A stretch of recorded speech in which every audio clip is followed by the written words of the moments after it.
This is a wonderful audience. I'm impressed by the number and by the people that I see here.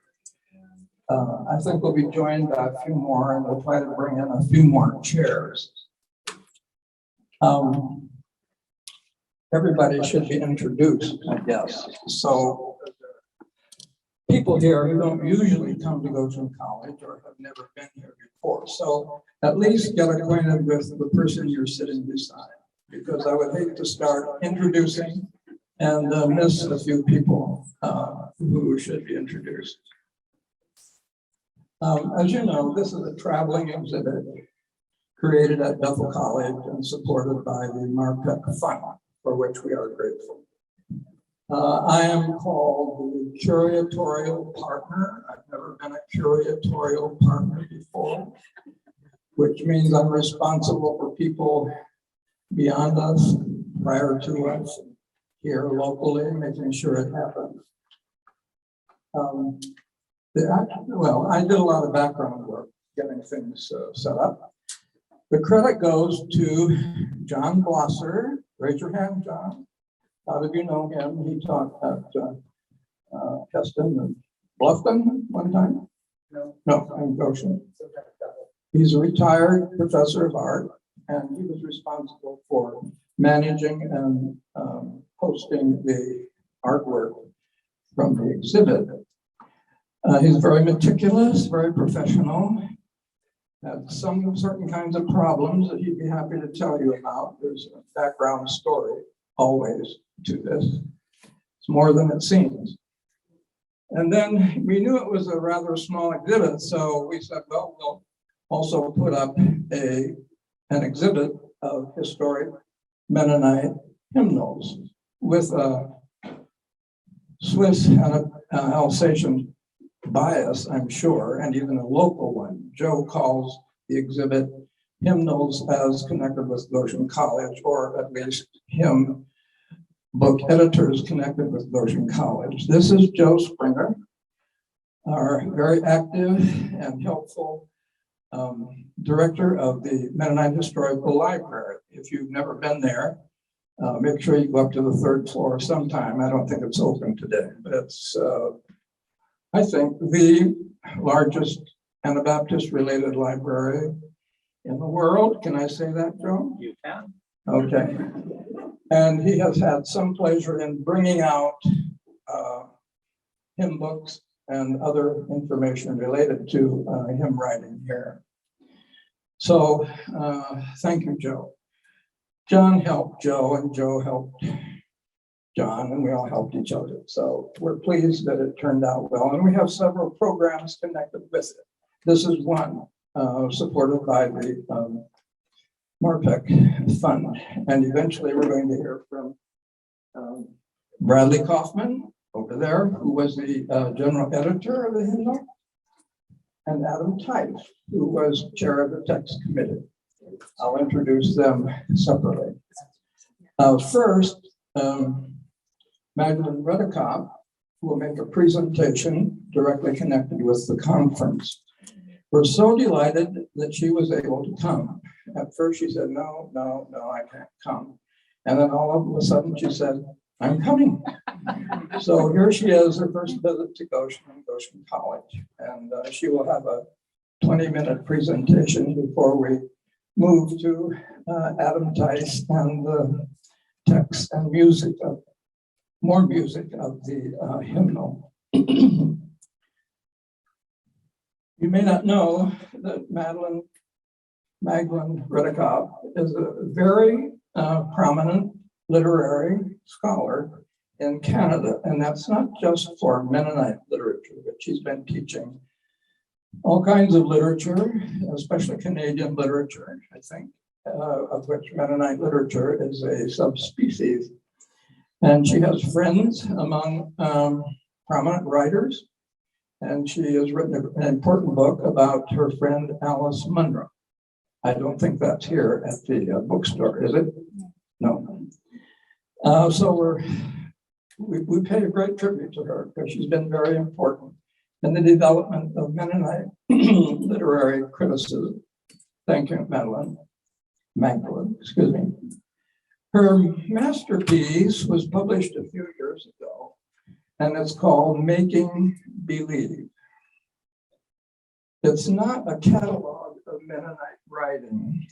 I would say it's an integration of Mennonite arts, literature, painting, music, and a very well-informed, elegant, perceptive presentation. This is your masterwork so far, isn't it? If you say so. Okay, if I say so, it is. And we're lucky because there are some for sale in the bookshop at a good price, low price. She made that possible. So if you want this key book, rush over there before 10 o'clock and get your copy. Are there 6 copies or more? More. Okay, all right. So avail yourself of that opportunity. She's specifically connected with this exhibit through this catalog. How many of you got the catalog in your registration folder? Okay.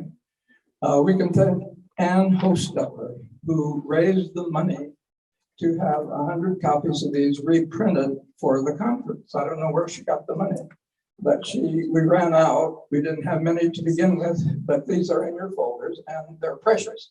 When they're gone, they're gone. They can't be, or they won't be redone.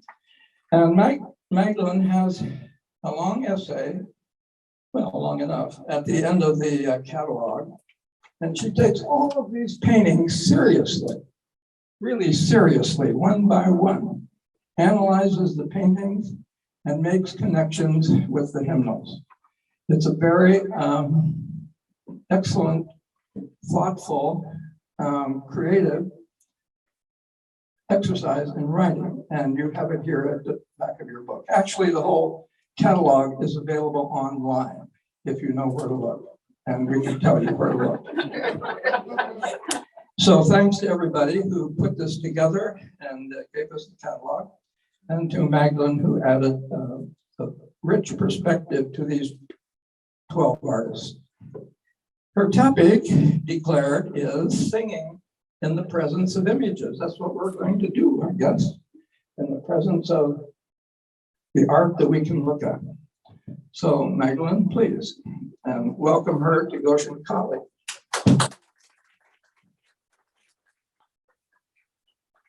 It's working. Yes, it's working for me too.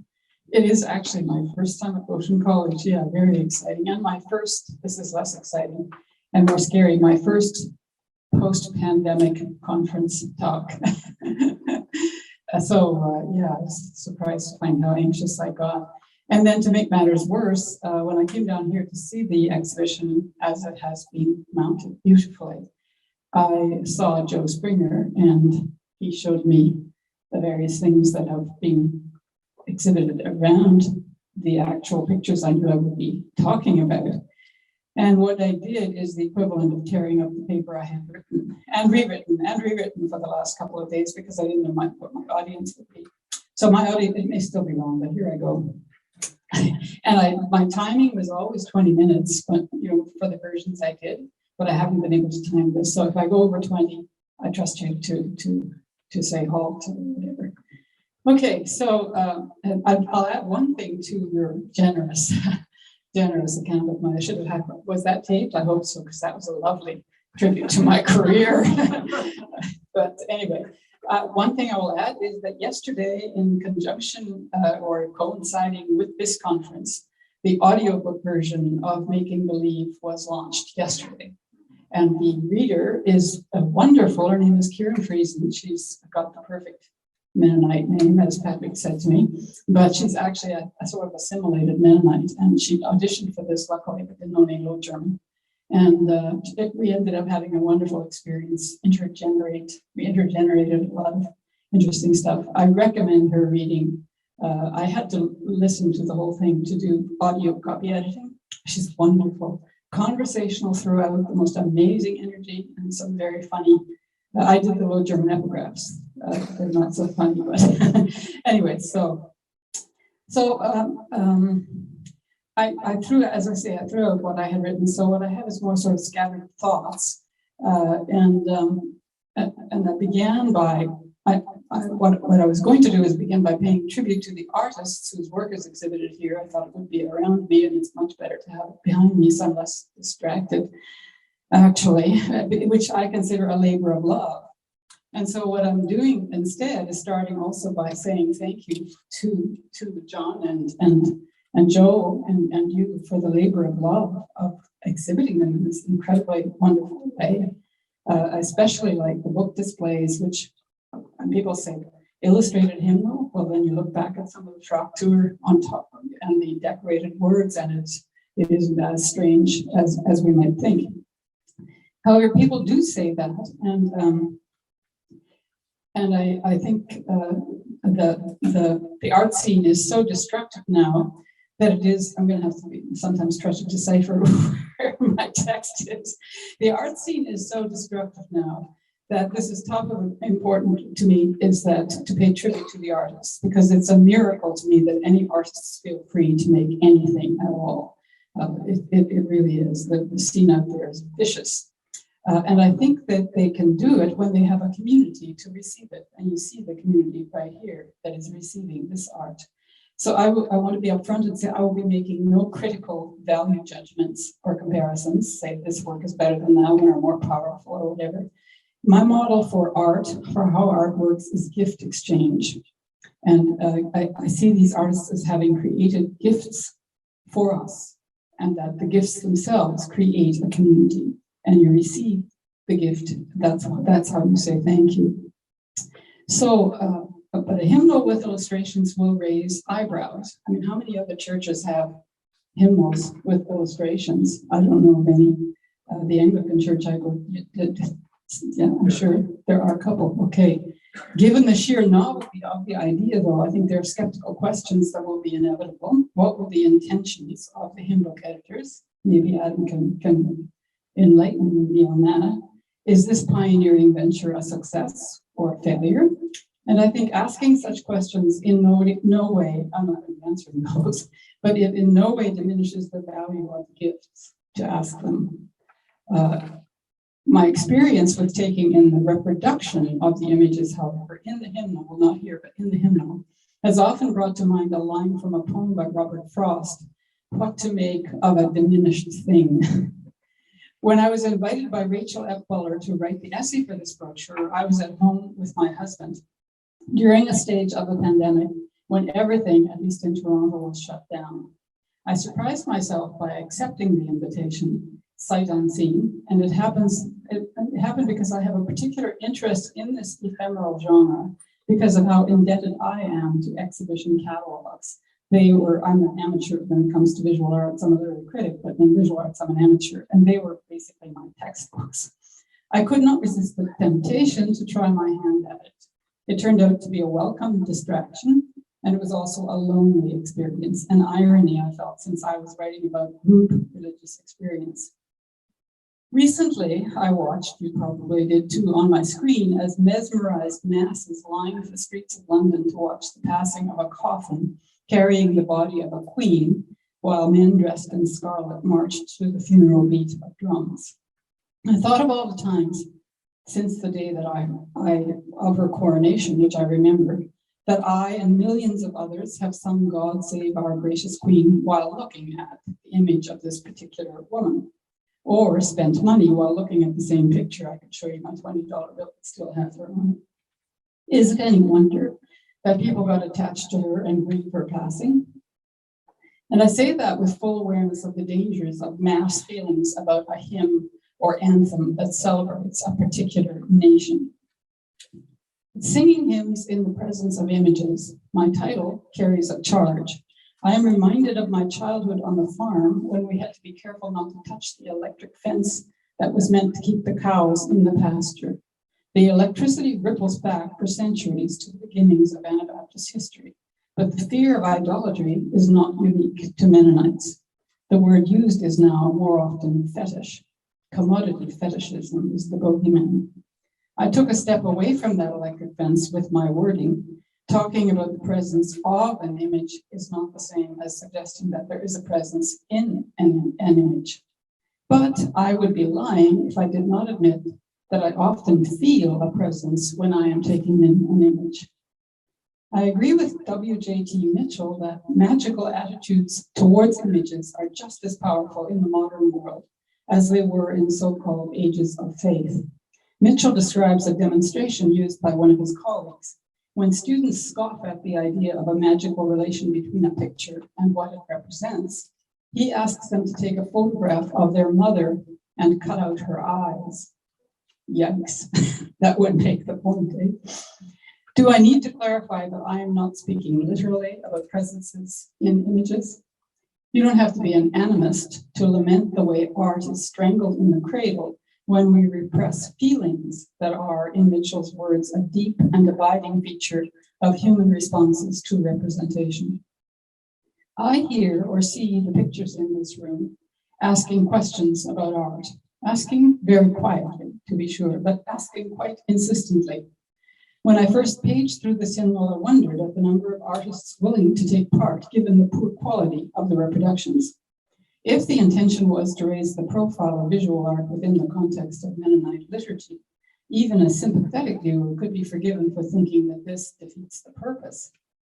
I came around to thinking that the artists were likely motivated, at least in part, by the hope of encouraging a conversation about art.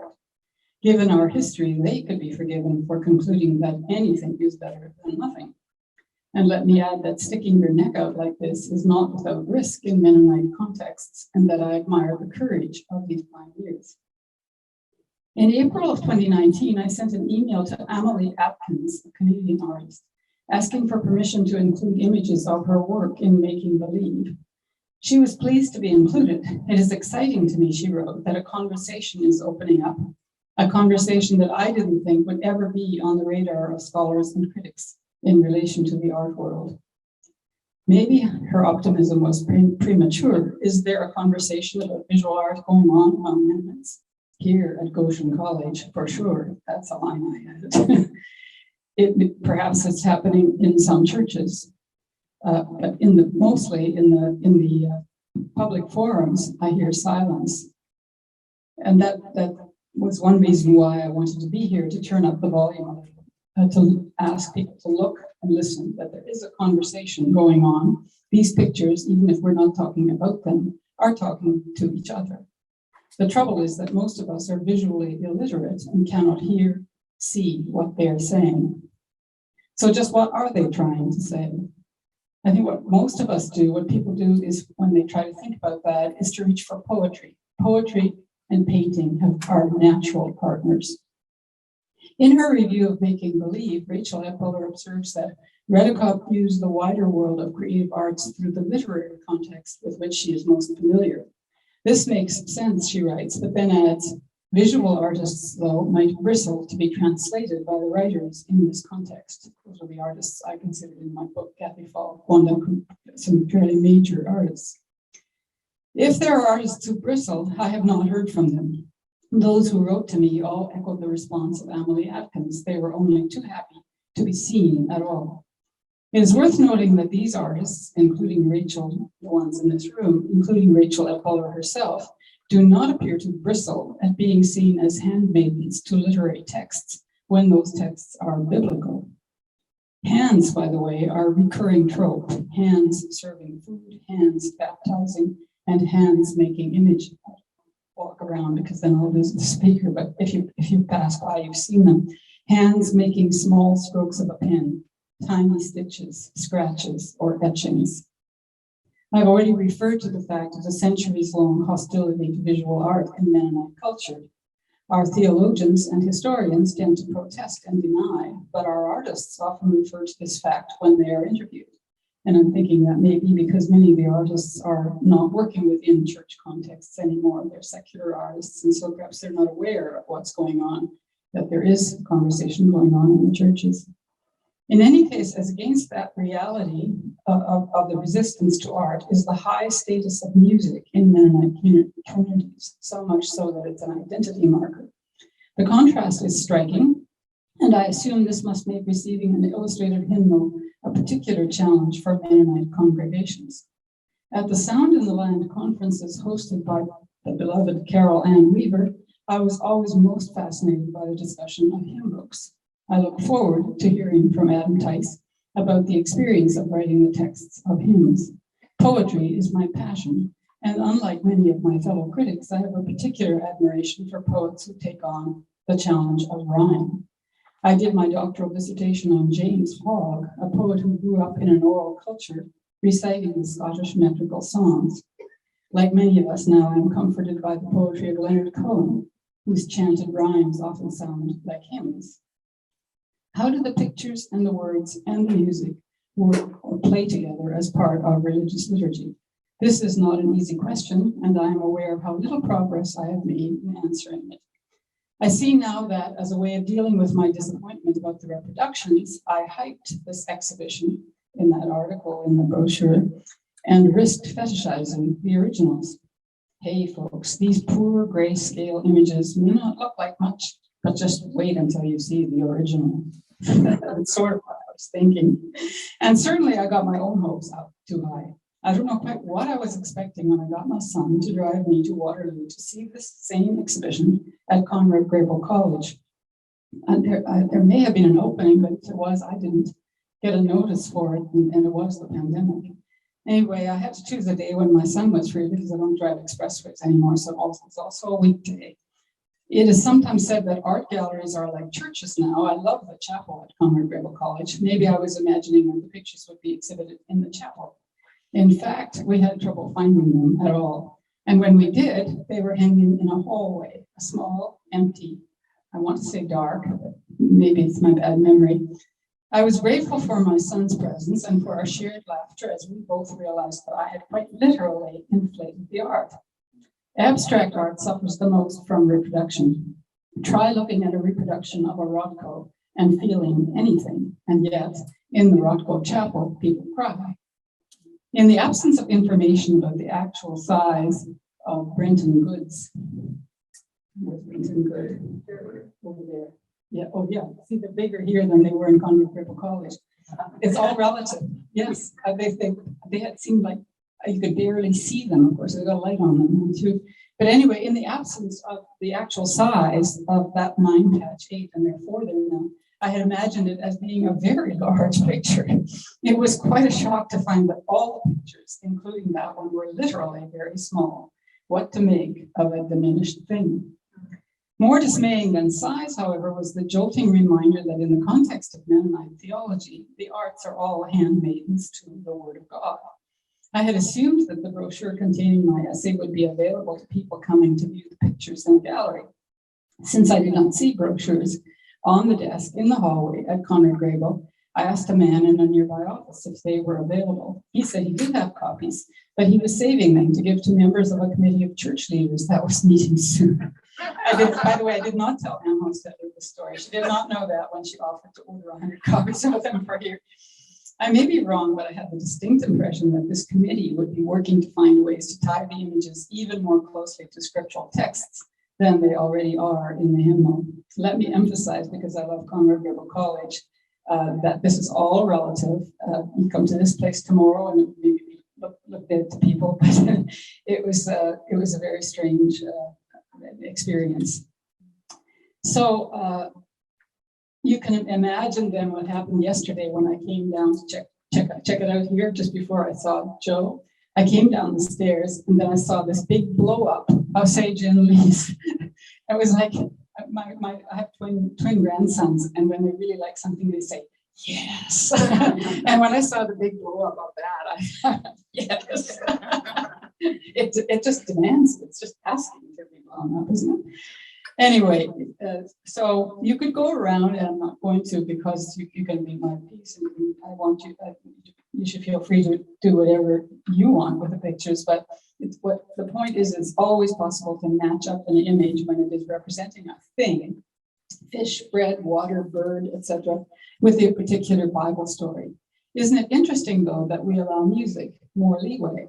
We often let a hymn escape from the confines of theology and resonate in broader secular contexts. But then again, who has the authority over any of that? People will sing hymns in secular contexts when they feel the urge. You can't stop them. Amazing grace, how sweet the sound. If I could answer any of the questions I'm stirring up, I would not have spent 10 years writing Making Believe. From Northrop Frye, I learned that the best questions are the ones that generate more questions.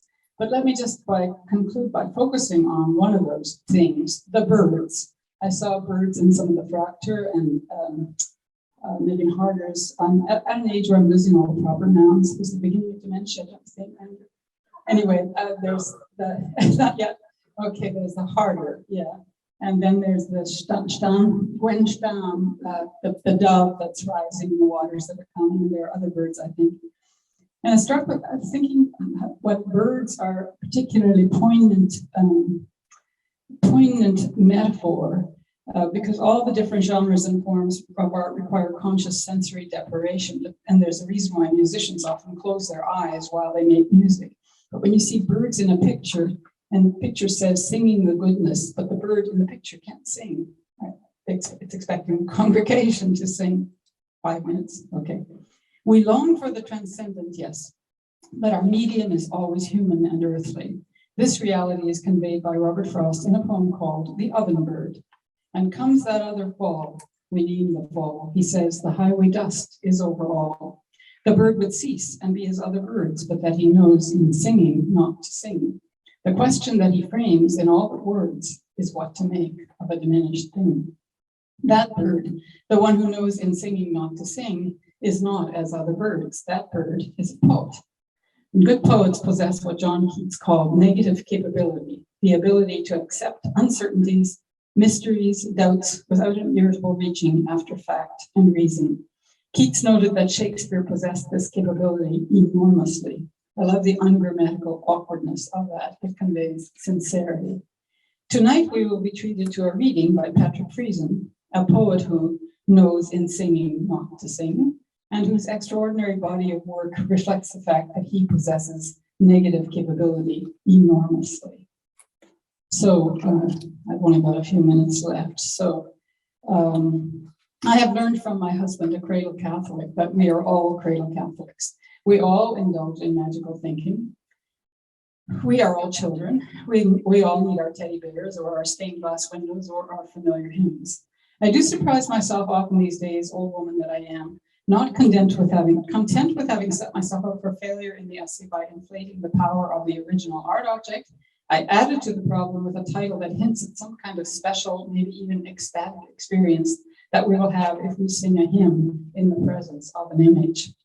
When I saw that I had painted myself into a corner, I decided that the only thing to do was to remember the lesson we've all learned during this pandemic. Hey, we are in this boat, this mess, this corner together. We could sing right in the corner where you are, but I think that's not in the hymnal. I was thinking we should sing a grace, as Michael Fried famously said about art, presentness is grace. That would go with the images of Eucharist in a few of the pictures. I knew that many of you would instantly think of 606. I know Andrew would. Maybe it's up there on that. But that, like Andrew, that was not a part of my own history.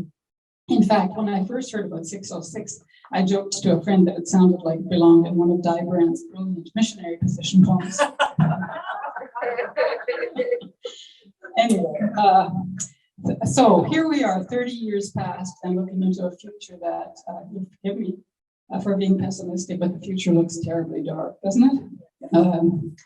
And I'm looking at these pictures with the future in mind, and I thought to myself, the hymn that is reflected on, meditated on by this wonderful series of images and words is the hymn, so Nimm, denn, meine, Hände, which was my grandmother Schellenberg's favorite hymn, probably everybody's grandmother's favorite hymn. And I was thinking that's the one that we could sing together. It's in the book in page 631 in both German and English. I prefer it in German. I don't think the English translation is actually very good. But in fact, I think I will be so bold as to say, singing in the presence of images, we're singing together, affirming community as we move forward into a dark, dark future. It's as if these pictures are almost like guiding lights because of what they represent, the expression of hope. And that's what we really need these days. So let's sing that. Let's sing that together. sing in whichever language is easier for you. Oh, no. So in them meine Hände und wie soll mein selig Hände und dich ich kann allein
on the next page.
Thank you so much. And if you could add that little essay to your long essay, it sounds like you might even have more to say about the subject. Thank you. We move now to program on, especially on the text in the hymnal. People like Magdalene and me and Jane Jansen, being of a certain age, get encouraged by the fact that there's a younger generation coming on and doing such wonderful work. Bradley Kaufman, who is general editor of the hymnal, you can imagine how much it took, how much time and effort and details it took to get everybody working together and producing this hymnal. Thank you.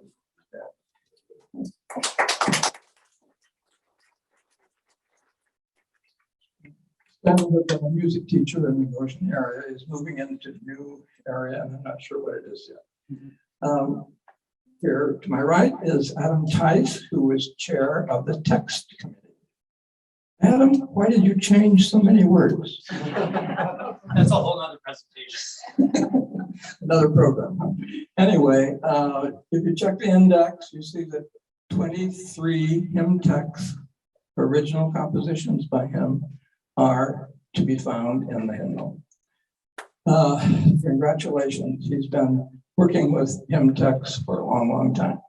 So he and Bradley are going to combine. I don't know what they're going to do, but we'll hear something about text in the hymn.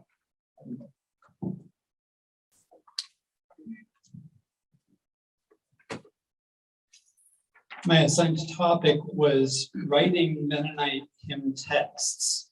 And that begs a lot of questions. And I'm sure in a conference like this, those questions are raised in every session.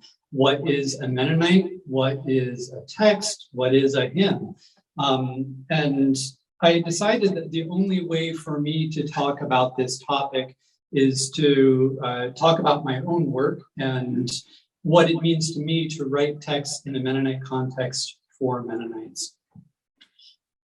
I majored in music here at Goshen College, setting out to write music, write tunes for Mennonites to sing, and followed that up by going to AMBS, taking my first course on congregational song taught by Rebecca Slough, who's right over here. Rebecca was the managing editor for the 1992 hymnal. Raise your hand, Rebecca.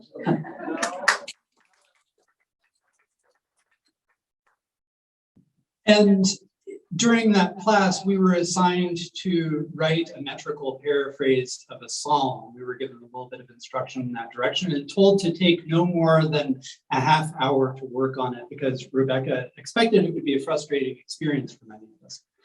And I turned in that assignment and a few more. And at some point during that class, Rebecca said, "You know, these texts that you've been doing are better than any of the tunes you've shown." Yeah, I know. Uncharacteristically harsh, I might say, but right and good, and it led me down an entirely new path. Part of that class and part of my seminary studies following it were to ask myself, how do we sing who we are? How do we sing our identity as Mennonites? How do we sing ourselves into faith? I believed and still believe that singing shapes our theology, singing shapes our communal identity, singing forms community. And if that's true, who is writing the theology that is shaping us? Who is forming the theology that shapes us? Early in the Baptists and up through the era of singing German song, had these resources of Anabaptist poetry in German. That was part of forming and shaping faith. And as we transitioned to English through the 1800s, those voices were overtaken by Isaac Watts and Charles Wesley. And in later years, Karl Daw, Ruth Duck, and Marty Hagen. These were the voices who we were putting onto our lips. We were singing the words of Wesleyans and of Congregationalists and of Presbyterians.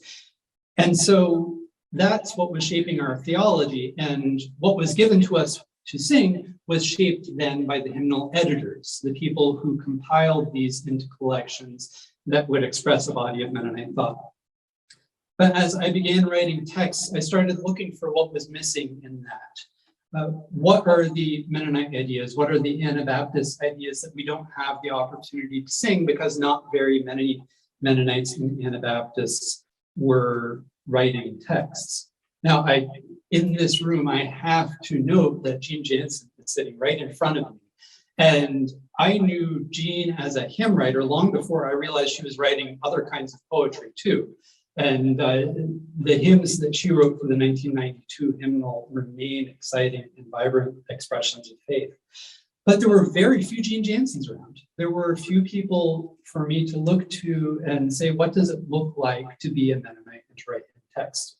So I got to experiment and I got to find ways to do that for myself.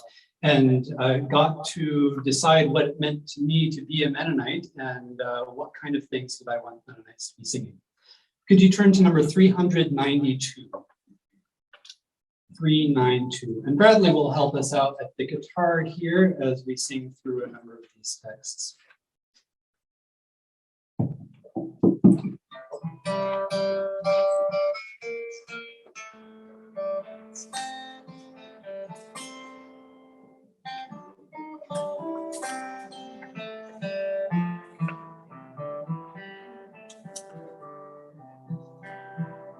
The Church of Christ cannot be bound by walls of wood or stone, where charity and love are found. Never can the Church be known.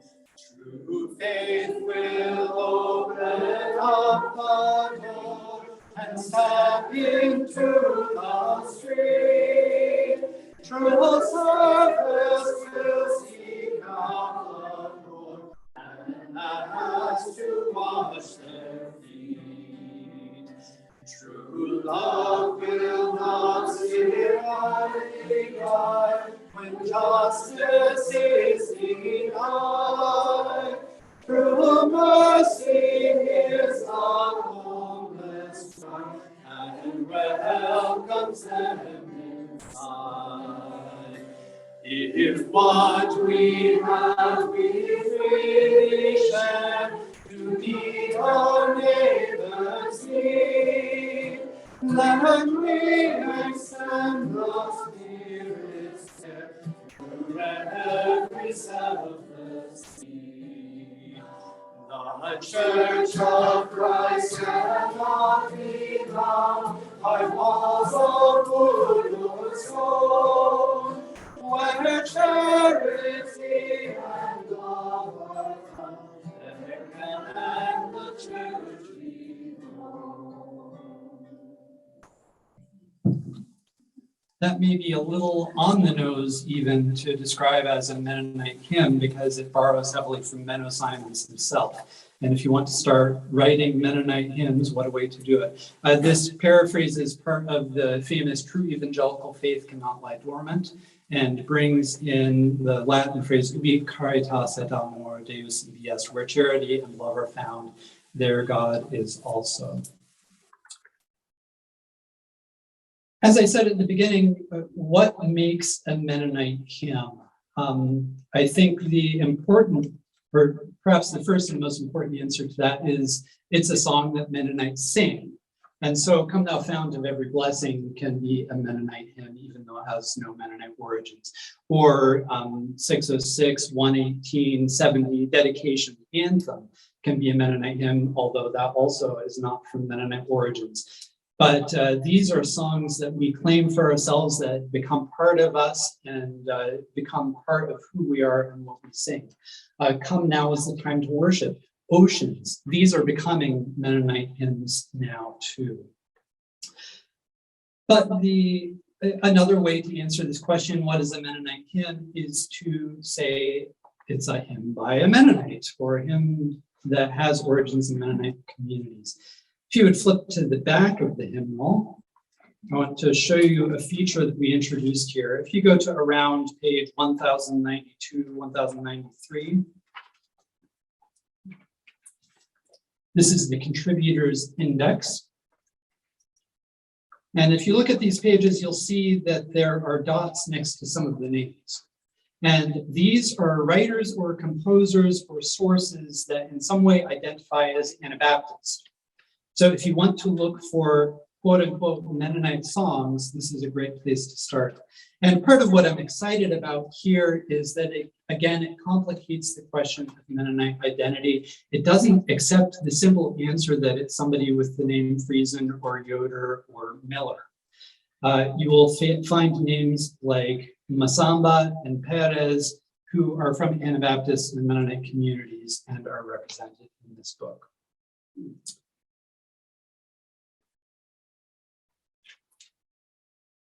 As I began writing, I looked to my community. I looked towards my faith connections as sources and destinations for my work.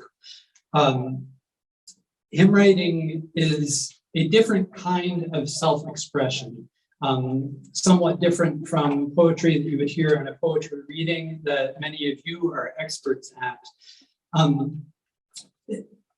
Singing not only expresses myself, writing hymns not only expresses myself, but the intent is to allow a community to express itself. So my voice as an individual is secondary to whoever will be voicing the song.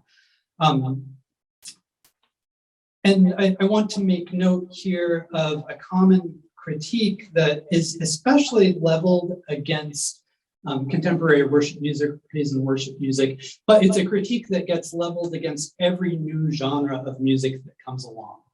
It was leveled against gospel music as well, that there's too much of an emphasis on I language. language, that there's too much self and not enough community in the song. And so the assumption is that if you're singing I language, that somehow it's different from we language.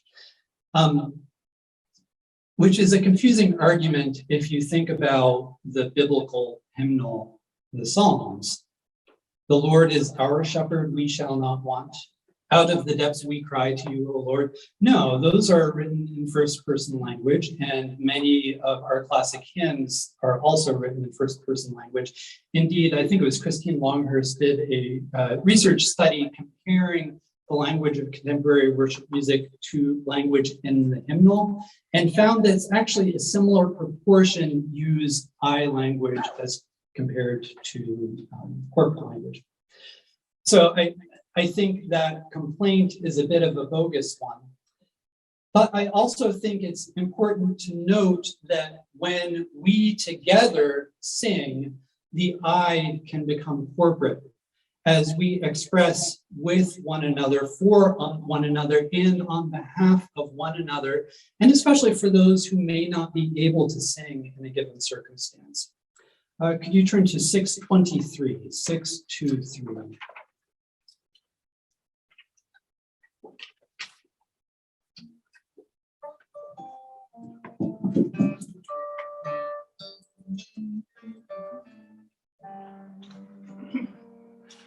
What comfort can our worship bring on weak and empty days? Through false fruit and our bitterness, when faith is missed in praise. What sorrow can we bear to hold? What anger, loss, and fears? Not just in joy is God made known, but also in our tears. Oh God, hear every longing sigh, as voices rise and stray, and make us in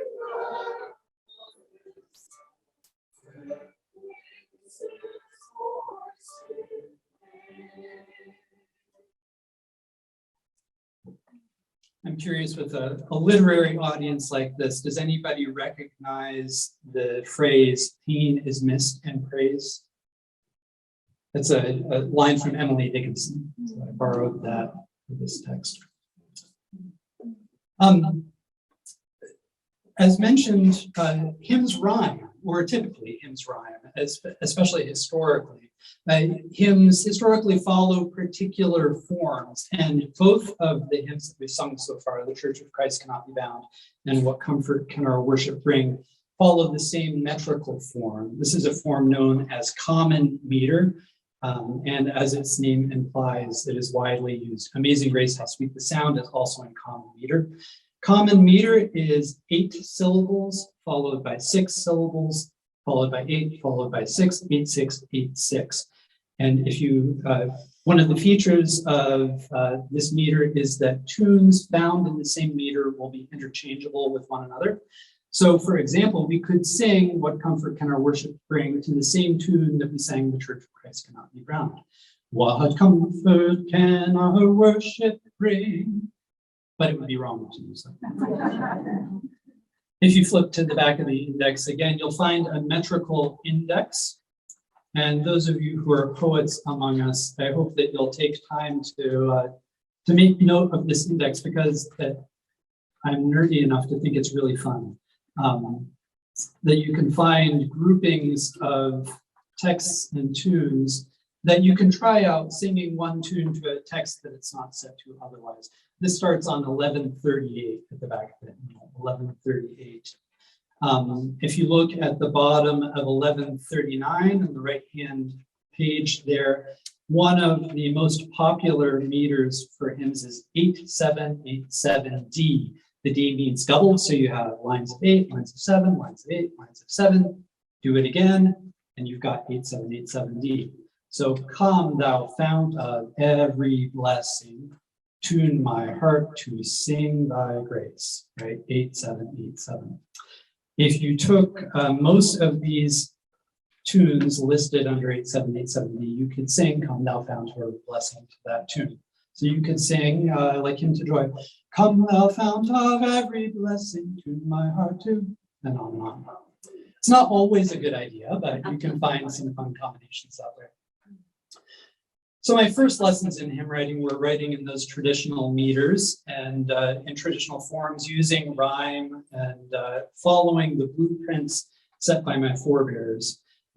Following my class with Rebecca, I gained new mentors also through the Hymn Society in the United States and Canada, apprenticing myself to Carl Daw, who's an Episcopal hymn writer out of Boston. Not long later, I signed on with GIA Publications as my publisher, and over the years have published 5 collections of hymn texts. Getting more and more adventurous in my meters and in my rhyme and occasionally in my lack of rhyme. And because of the timing of my writing and as I was emerging into publication, was discovered by other denominations long before Mennonites knew who I was. So the Church of Christ Cannot Be Bound, this text inspired by Menno Simons, made it into Baptist, Presbyterian, Reformed, Catholic, and several other hymnals before Mennonites started singing it, which I think is kind of cool. I saw my vocation as writing for Mennonites, giving Mennonites a voice to sing our own theology, and discovered along the way that, guess what, other denominations need some of this too. But all along, I was focusing on what was missing in Mennonite theology. What were we not singing yet? And I came to articulate my own theology on the phrase realized eschatology.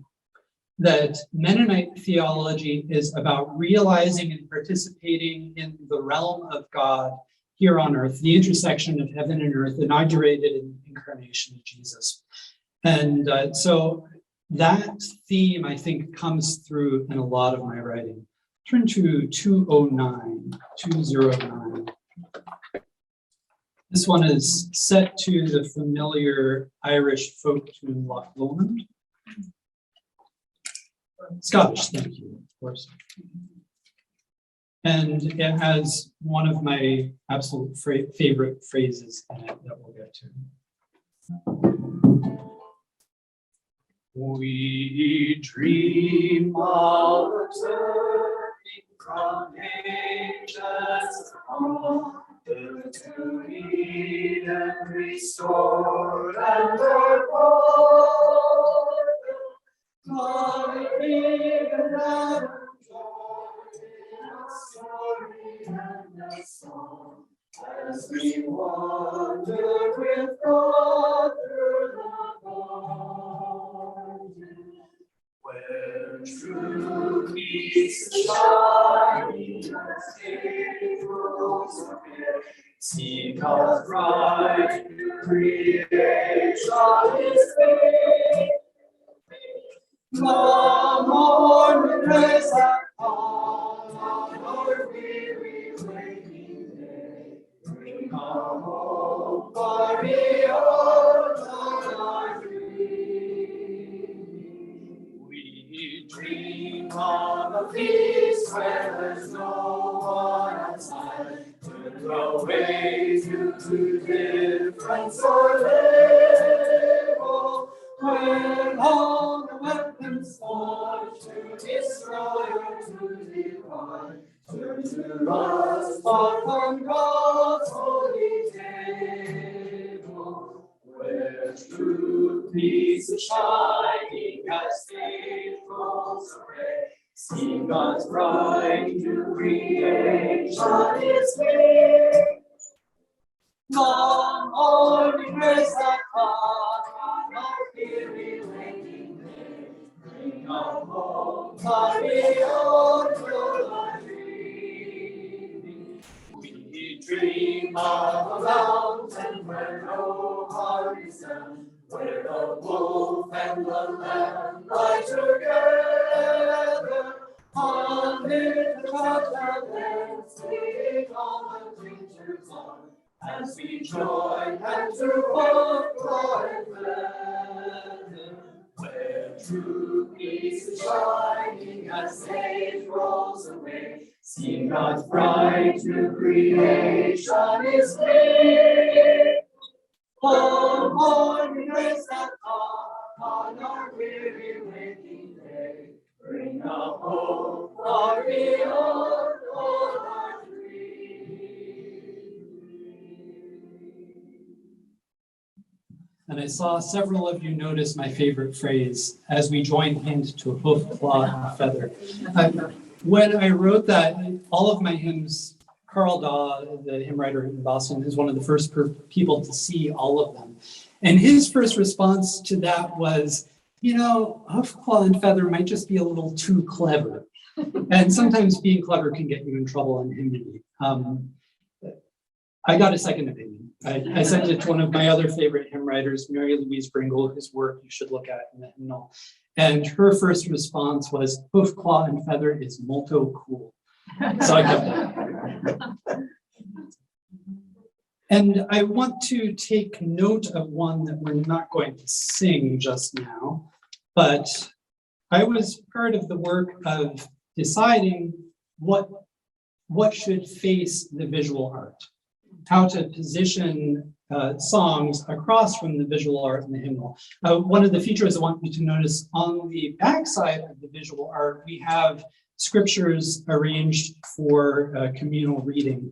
The reason that we did that was we realized with the page bleed through that having musical notes on the backside of the visual art would be too disruptive, and that having text was somewhat less visually disruptive. So yes, you can see the text a little bit through the page if you're looking at the loaves and fishes at 291. But it's not as much as it would be if there were a whole bunch of little black dots on the flip side. So these very practical considerations came into how we put them together. Now, if you look at the visual art and the song across the page from it, there were a number of factors that went into deciding what art got paired with what song. Chief among these was that it had to be a song that was exactly 1 page in length. You can't have a song that requires a page turn to go across it. We tried to avoid page turns in general. And so we had sort of a set of songs that fit that restriction, and then had to decide what would be something that would invite meditation on the visual art and vice versa as the song is sung, what might be in conversation with the art. The art throughout the book appears in sort of related sections to what the art potentially does or how the art can be interpreted in more and less representational ways. I was particularly tickled to make this connection with Loaves and Fishes because the artist here is Michelle Burkholder, who's associate pastor at Hyattsville Mennonite Church, who followed me in that position and was a good friend of ours at Hyattsville. So when I visited Hyattsville a few months ago, we sang this and contemplated Michelle's art, and I said they can feel free to see this as a Hyattsville spread in hymn. But this text is another one about the realized new creation. It takes Jesus's Beatitudes as found in Luke, as opposed to the Beatitudes as found in Matthew. In Matthew, blessed are the poor in spirit. And you're left to figure out what the in spirit part means. Luke doesn't beat around the bush. He makes it about economics. Blessed are the poor, and moves on from there. And not only that, but also goes on to say, woe to you who are wealthy. So this is something we didn't have a way to sing before. Blessed are you, the poor ones. God calls the last and least. Blessed are you, the hungry, for God prepares your feast. Blessed are you who weep now, for mourning turns to praise. Blessed are you who suffer, for God will guard your ways. The doors of heaven are open, and glory is shining through. Rejoice, rejoice, God is with us. and blessed, blessed are you. And then the second stanza, ruin awaits the wealthy who live to serve their greed. Ruin awaits the gluttons who take more than they need. Ruin awaits the laughers, and tears will fill their eyes. Ruin awaits the haughty who mock their neighbors' cries. And the third stanza reiterates the first with a little bit more interpretation. Now, when we think about what Mennonites might contribute to hymnody, one of the interesting categories, of course, is believers' baptism. It was pointed out to me in a seminar on hymnody a number of years ago that the hymns in non-Mennonite hymnals, the baptism section, is almost all communal language. What we are doing, the action of the community, meaning the action of community on behalf of those being baptized. Whereas in Mennonite hymnals, there is often more representation of I language because it is an individual commitment in the context of community. So naturally, the baptism section, because our hymnody primarily has been borrowed historically, the baptism section was one that was ripe to receive Mennonite words. And so I'm a little bit overrepresented in this section. I mean, fair to say I'm overrepresented in the whole hymn, but in particular in this section. If you could turn to 458. 458, we'll not sing this one, but I wanted to point it out to you. This is a lovely one with a tune by a Mennonite composer. Only a couple of my texts in the hymnal are paired with tunes by Mennonite composers. Lee was my composition teacher here at the college and is still a good friend. So it's worth your time if you're a musician to play through this one. The original version of this text, as I submitted it to the hymnal, was the water is ready and I am not worthy, yet God has invited, so I will step in. The hymnal process was a fascinating and humbling one because we reviewed everything anonymously. So all of my work that made it to team review, there were levels and levels of screening before reaching the full committee, and things that reached the full committee were sung in our circle of 13 or 14. And then there was discussion of merits and drawbacks of this piece. And you're just sitting there keeping your mouth shut and waiting to see what people are going to say about something you wrote without knowing you wrote it. People are free to say all kinds of things in that situation. If you have the opportunity to be anonymously reviewed in person, steel yourself and take it. When this one came up for review, somebody pointed out that, gosh, Mennonites have enough guilt. Singing I am not worthy isn't where we need to be putting our emphasis. And so I had to consider, how could I ameliorate that and yet still recognize that baptism is a gift of grace? And so phrasing it as a question, how can I be worthy? And the following phrase, yet God has invited, and it's God's invitation that provides the worthiness. We went through this process of review and lots of my texts were sung. And what was fascinating was there was very frequently this reaction to the singing. I wonder if this writer is an Anabaptist.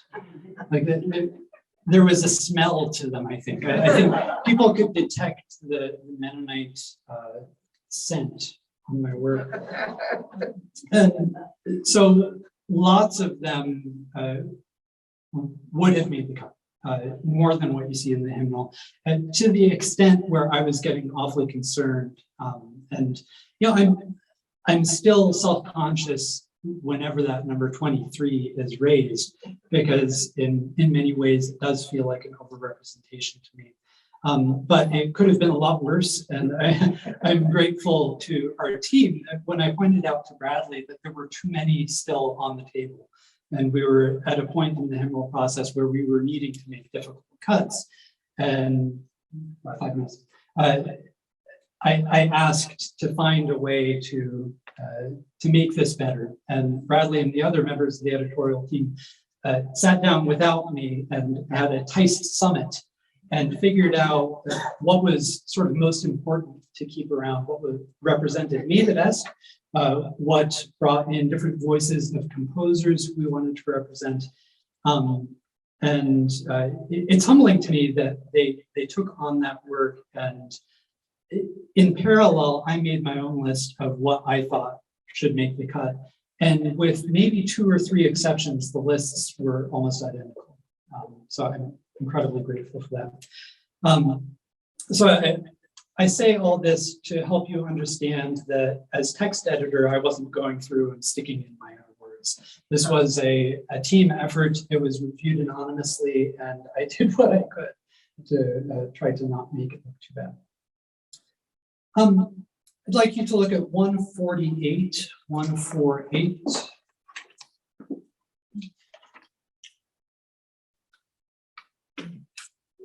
I mentioned that I worked towards, I've worked at experimenting with form, getting outside of the common meters, coming up with unique meters, unique rhyme schemes, and occasionally avoidance of rhyme when it could be a useful feature. This is a text that I wrote at Rebecca's request for AMBS, for the Mennonite Seminary in Elkhart, as they were reckoning with the legacy of abuse and abuse of power by John Howard Yoder, and how that abuse shaped the AMBS community, was overlooked for many years, and the harm that this caused to so many people.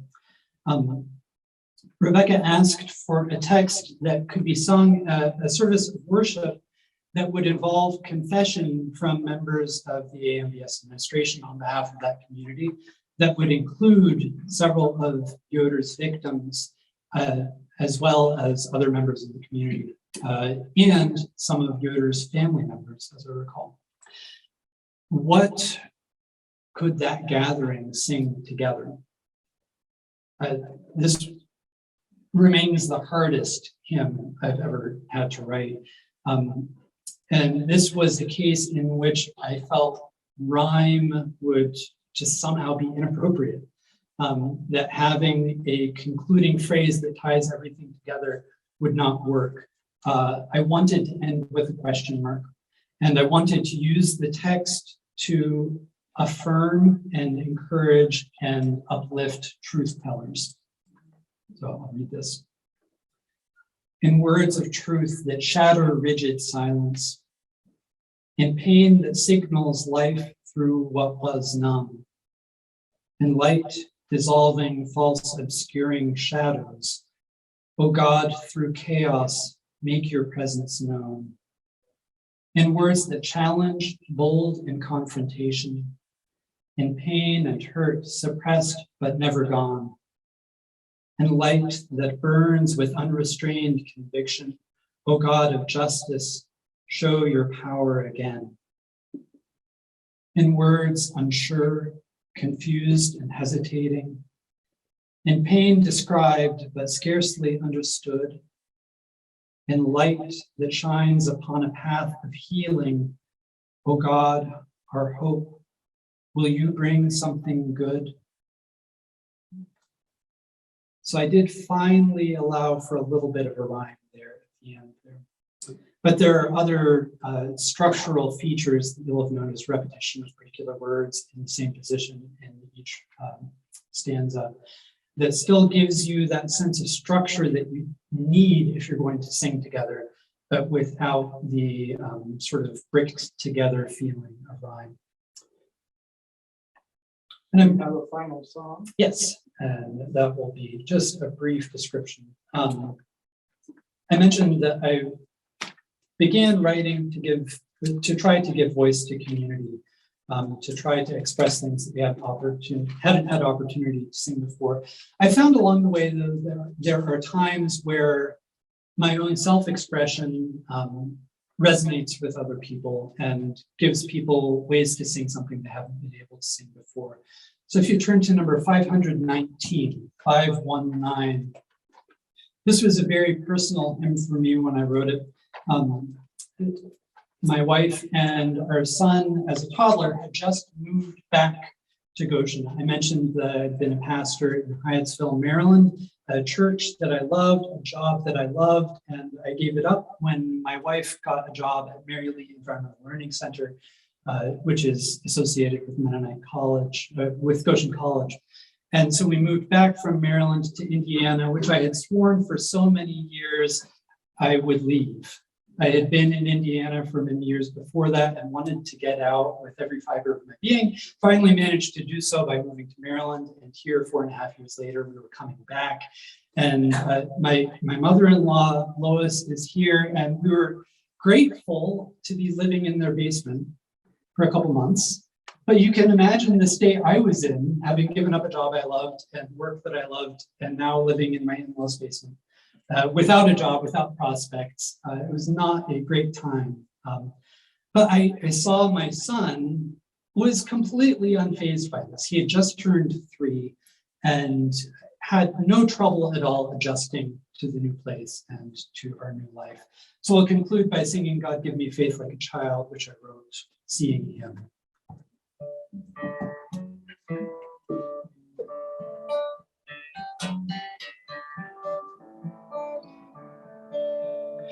God give me faith like a child, faith of 1,000 watts and wise, faith that wanders, laughs, and cries, faith to grow its full in God, all that moves my searching mind.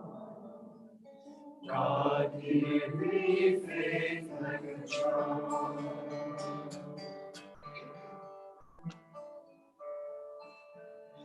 God give me hope like a child, hope of daydreams and delight, hope that sees beyond my sight, hope that sings in spite of fear, when the future isn't clear. God give me hope like a child.